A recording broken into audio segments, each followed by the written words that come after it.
He also had the AWA around that time.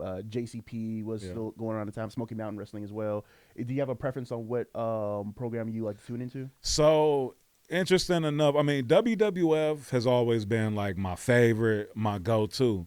But then is huge in the Memphis. I mean, in the wrestling world, and so they actually had Memphis wrestling Right. back in the day. So like Jerry the King Lawler, who had been an announcer for the longest, he was a really dope wrestler, and he came out of Memphis wrestling. And so there were like a lot of the wrestlers that were in WWF actually started out like in Memphis wrestling. And so I would say WWF's my favorite, but then Memphis wrestling is probably almost neck and neck, with WWF. I do know, like, while Jared King Lawler was doing his heel stuff in the WWF, he was always a babyface in Memphis. Yeah.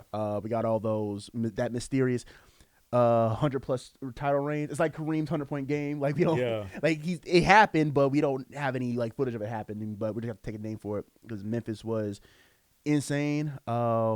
Personal question again, like not personal question, but like personal. Were you like around the time when you saw Vince McMahon pop up on Memphis TV when he invaded Memphis for a little bit? Yeah, yeah. I remember seeing Vince McMahon back then, and like Vince was just always that crazy personality. He was always like he always had that. You know what I'm saying? Like, yeah, I definitely remember that. Gotcha. Okay, you guys got like a little treat of like a pre Mr. McMahon, when he was doing those Memphis promos. So you at least got to like see like this whole prototype, what will become the evil boss in like the coming days. So that did feel special at some point. Yeah, no, for sure.